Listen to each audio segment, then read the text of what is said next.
اعوذ باللہ من الشیطان الرجیم، بسم اللہ الرحمن الرحیم۔ آج ہم اصحاب فیل کے واقعے کے بارے میں جانیں گے، تو جڑے رہیں ویڈیو کے آخر تک۔ اگر نیو ہے تو چینل کو سبسکرائب کر دیں۔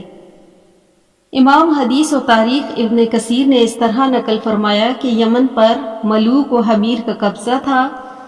یہ لوگ مشرک تھے۔ ان کا آخری بات نواس، جس نے زمانے کے اہل حق یعنی نصاری پر شدید مظالم کیے، اس نے ایک طویل عرصے خندق کھدوا کر اس کو آگ سے بھرا اور جتنے نصرانی بت پرستی کے خلاف ایک اللہ کی عبادت کرنے والے تھے، سب کو اس آگ کی خندق میں ڈال کر جلا دیا، جن کی تعداد 20,000 کے قریب تھی۔ یہی وہ خندق کا واقعہ ہے جس کا ذکر اصحاب الاخدود کے نام سے سورہ بروج میں گزرا۔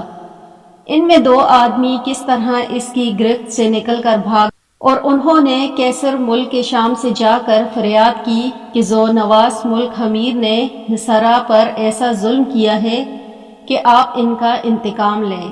کیسر ملک شام نے بادشاہ حبشہ کو خط لکھا، یہ بھی نصرانی تھا اور یمن سے قریب تھا، آپ اس ظالم سے ظلم کا انتقام لو۔ اس نے اپنا عظیم لشکر 2 کمانڈر امیر ارباد اور ابراہہ کی قیادت میں یمن کے اس بادشاہ کے مقابلے میں بھیج دیا۔ لشکر اس کے ملک پر ٹوٹ پڑا اور پورے یمن قوم حمیر کے قبضے سے آزاد کرایا۔ ملک حمیر ذو نواس بھاگ نکلا اور دریا میں غرق ہو کر مر گیا۔ اس طرح ارباد و ابراہہ کے ذریعے یمن پر بادشاہ حبشہ کا قبضہ ہو گیا۔ پھر ارباد اور ابراہہ میں باہمی جنگ ہو کر اریاد مقتول ہو گیا۔ ابراہہ غالب آ گیا اور یہی بادشاہ حبشہ نجاشی کی طرف سے ملک یمن کا حاکم یعنی گورنر مقرر ہوا۔ اس نے یمن پر قبضہ کرنے کے بعد ارادہ کیا کہ یمن میں ایک ایسا کنیسہ بنایا جائے جس کی نظیر دنیا میں نہ ہو۔ اس کا مقصد یہ تھا کہ یمن کے عرب لوگ جو حج کرنے کے لیے مکہ مکرمہ جاتے ہیں اور بیت اللہ کا طواف کرتے ہیں، لوگ اس کنیسہ کی عظمت و شوکت سے مرعوب ہو کر کعبہ کے بجائے اس کنیسہ میں جانے لگے۔ اس خیال پر اس نے بہت بڑا عالیشان کنیسہ اتنا اونچا تعمیر کیا کہ اس کی بلندی پر نیچے کھڑا ہوا آدمی نظر نہیں ڈال سکتا تھا، اور اس کو سونے چاندی اور جواہرات سے خوبصورت کیا اور پوری مملکت میں اعلان کرا دیا کہ اب یمن سے کوئی کعبہ کے حج کے لیے نہ جائے، اس کنیسہ میں عبادت کرے۔ عرب میں اگرچہ بت پرستی غالب آ گئی تھی، مگر دین ابراہیم اور کعبہ کی عظمت و محبت ان کے دلوں میں پیوست تھی۔ اس لیے عدنان اور قحطان اور قریش کے قبائل میں غم و غصے کی لہر دوڑ گئی، یہاں تک رات کے وقت کنیسہ میں داخل ہو کر اس کو گندگی سے آلودہ کر دیا، اور بعض روایات میں ہے کہ ان میں سے مسافر قبیلہ نے کنیسہ کے قریب اپنی ضروریات کے لیے آگ جلائی۔ اس کی آگ کنیسہ میں لگ گئی اور اس کو سخت نقصان پہنچ گیا۔ ابراہہ کو جب اس کی اطلاع ہوئی اور بتلایا گیا کہ کسی قریشی نے یہ کام کیا ہے، تو اس نے قسم کھائی کہ میں ان کے کعبہ کی اینٹ سے اینٹ بجا دوں گا۔ ابراہہ نے اس کی تیاری شروع کی اور اپنے بادشاہ نجاشی سے اجازت مانگی۔ اس نے اپنا خاص ہاتھی جس کا نام محمود تھا ابراہہ کے لیے بھیج دیا کہ وہ اس پر سوار ہو کر کعبہ پر حملہ کرے۔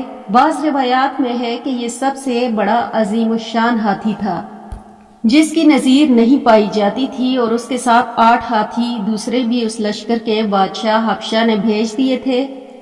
ہاتھیوں کی یہ تعداد بھیجنے کا منشا یہ تھا کہ بیت اللہ کو کعبہ کے ڈھانے میں ہاتھیوں سے کام لیا جائے۔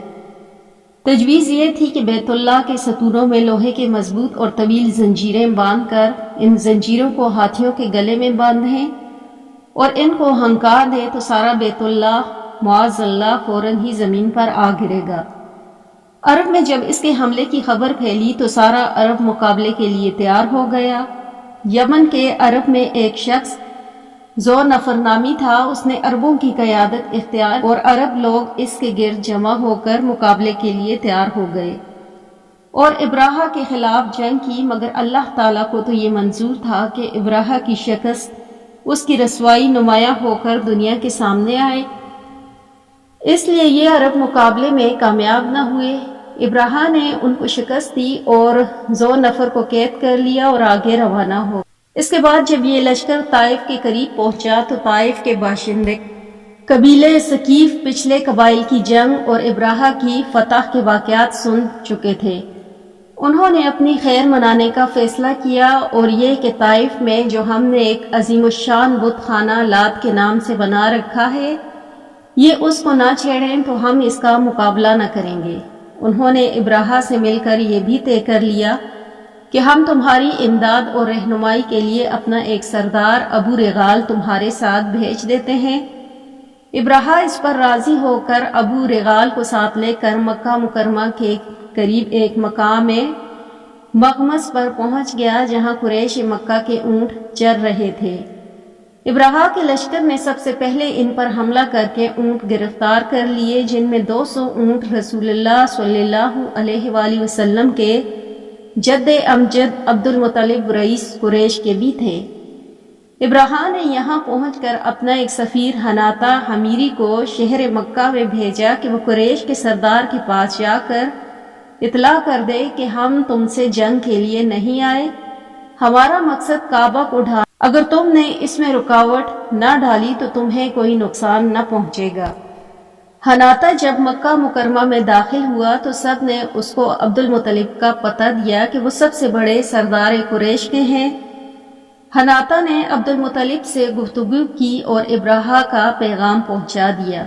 ابن اسحاق کی روایت کے مطابق عبد المطلب نے یہ جواب دیا کہ ہم بھی ابراہہ سے جنگ کا کوئی ارادہ نہیں رکھتے، نہ ہمارے پاس اتنی طاقت ہے کہ اس کا مقابلہ کر سکیں، البتہ میں یہ بتائے دیتا ہوں کہ یہ اللہ کا گھر ہے اور اس کے خلیل ابراہیم علیہ السلام کا بنایا ہوا ہے، وہ خود اس کی حفاظت کا ذمہ دار ہے۔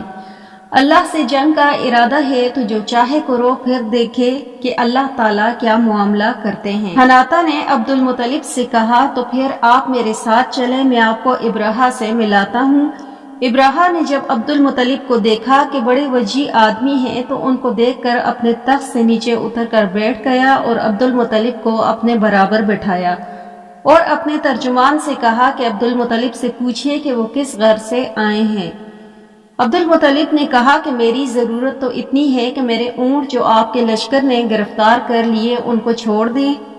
ابراہہ نے ترجمان کے ذریعے عبد المطلب سے کہا کہ جب میں نے آپ کو اول دیکھا تو میرے دل میں آپ کی بڑی وقت و عزت ہوئی، مگر آپ کی گفتگو نے اس کو بالکل ہی ختم کر دیا کہ آپ مجھ سے صرف اپنے 200 اونٹوں کی بات کر رہے ہیں، اور یہ معلوم ہے کہ میں آپ کا کعبہ جو آپ کے دین ہے اس کو ڈھانے کے لیے آیا ہوں، اس کے متعلق آپ نے کوئی گفتگو نہ کی۔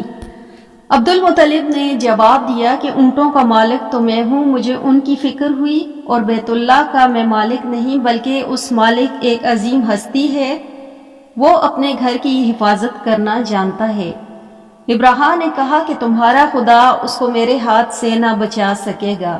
عبد المطلب نے کہا کہ میں تمہارے اختیار میں ہے، جو چاہے کرو، اور بعض روایات میں ہے کہ عبد المطلب کے ساتھ اور بھی قریش کے چند سردار گئے۔ ابراہہ کے سامنے یہ پیشکش کی کہ آپ اگر بیت اللہ پر دست اندازی نہ کریں اور لوٹ جائیں تو ہم پورے تہامہ کی 1/3 پیداوار آپ کو بطور خراج ادا کرتے رہیں گے، مگر ابراہہ نے اس کے ماننے سے انکار کر دیا۔